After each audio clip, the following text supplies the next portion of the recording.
Hi friends, எல்லாருக்கும் வணக்கம். இது உங்கள் அபிமான TipsLavanya நொறுக்கு தீனி சீரிஸின் 5வது வீடியோ. நம்ம சேனல்ல உங்களுக்கு தேவையான டாபிக்ல 7 சீரிஸ் போயிட்டு இருக்கு. லிங்க் டிஸ்கிரிப்ஷன்ல இருக்கு, செக் பண்ணிக்கோங்க. இன்னைக்கு நம்ம டேஸ்டான ஆனியன் பஜ்ஜி ஈஸியா பண்ண போறோம்.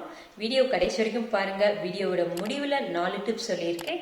யூஸ்ஃபுல்லா இருக்கும். வாங்க வீடியோக்குள்ள போலாம்.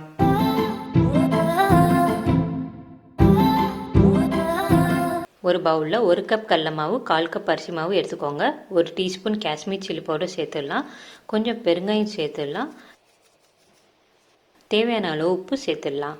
இது எல்லாத்தையும் கொஞ்சம் கொஞ்சமாக தண்ணி சேர்த்து கட்டிப்படாமல் ஸ்மூத்தாக கரைச்சிடலாம்.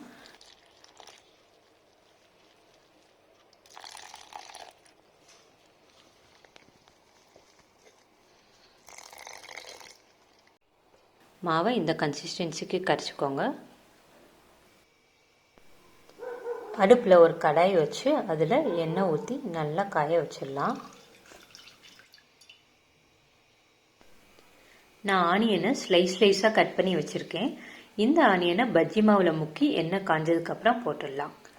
அடுப்பை சிம்மில் வச்சுக்கோங்க, இல்லாட்டி பஜ்ஜி வெளியில் கரையிரும், உள்ளே சரியாக வேகாது.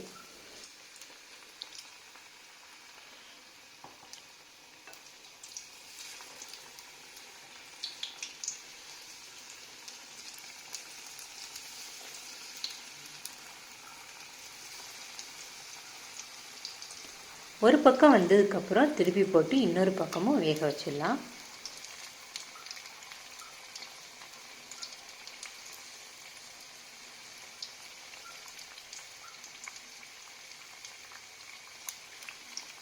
பாருங்கள், பஜ்ஜி நல்லா உப்பி வந்துடுச்சு.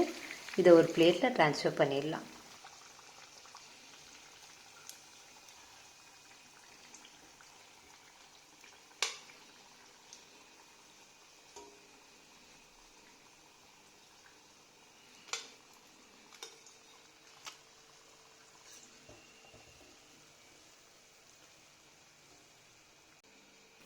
சூப்பரான ஆனியன் பஜ்ஜி ரெடி ஆயிடுச்சு.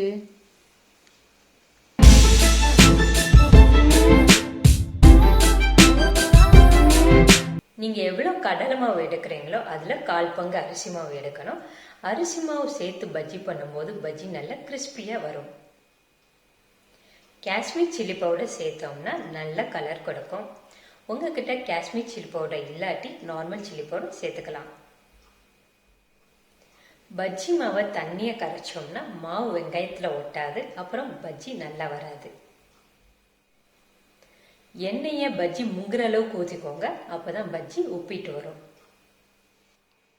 இந்த வீக்கெண்ட் நீங்களும் செஞ்சு அசத்துங்க. உங்க எக்ஸ்பீரியன்ஸை கமெண்ட்ல சொல்லுங்க. மறக்காம இந்த வீடியோக்கு ஒரு லைக் கொடுத்துருங்க.